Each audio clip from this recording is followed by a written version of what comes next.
The purpose of this topic is to persuade people to immigrate to America and apply for a visa so they can be here legally and become a citizen. We all come to America one way or another, and we need to change our system so that it is fair for those who are coming to America and those who are already here. There are many different views on the solution to the immigration issues in the United States. Our nation is built upon a history of immigration dating back to our first immigrants, the Pilgrims. For more than 3 centuries, we have welcomed generations of immigrants to our melting pot of what we call the United States of America. As this country has grown, the issue is, has this melting pot for all to enjoy, the land of the free, the home of the brave, still be open to the tired, the poor, the huddled masses yearning to breathe free? Is this country still the golden door for those huddled masses, or has the door been shut and now locked? According to the White House staff press release, America's immigration system is broken. Too many employers have bypassed the system by hiring undocumented workers, and there are 11 million people living in the shadows. Neither is good for the economy or the country. President Obama is eager to work with both the House and the Senate on the comprehensive solution to immigration reform, similar to the bipartisan legislation that passed the Senate in 2013. 3 critical elements of the President's comprehensive solution in immigration reform are 1. Cracking down on illegal immigration at the border, 2. Deporting felons and not families, 3. Accountability, criminal background checks, and taxes. Looking further into these 3 reforms, cracking down on illegal immigration, the President's actions increase the chances that anyone attempting to cross the border illegally will be caught and sent back, continuing the surge of resources that effectively reduce the number of unaccompanied children crossing the border illegally this summer.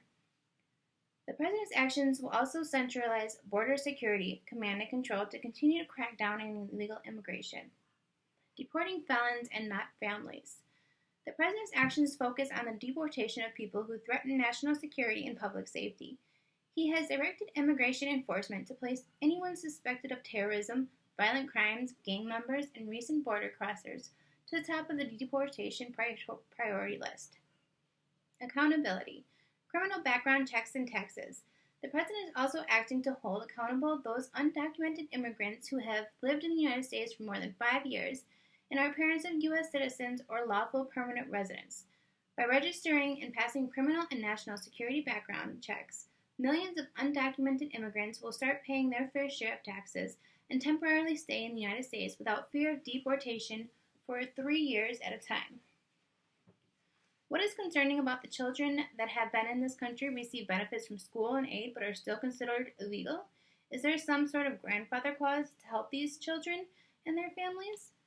Discussions about immigration focused on such policy issues as labor force participation and use of welfare programs frequently fail to include considerations of children's well-being.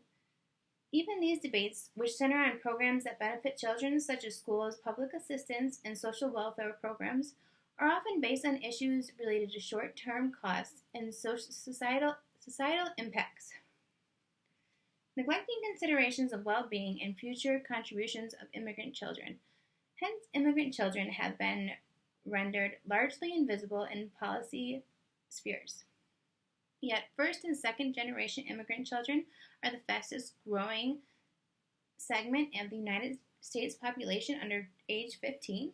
America in the future will be more racially, ethnically, and culturally diverse than ever before, largely as a result of recent immigration patterns. The general consensus is that immigrant children, far from being a fringe element of America's population, are a large and increasing core part of our communities, our schools, and our society. As the composition of our country changes, it will be up to institutions to adapt these enormous shifts. This may be possible by promote pro-immigrant policies at national, state, and local levels.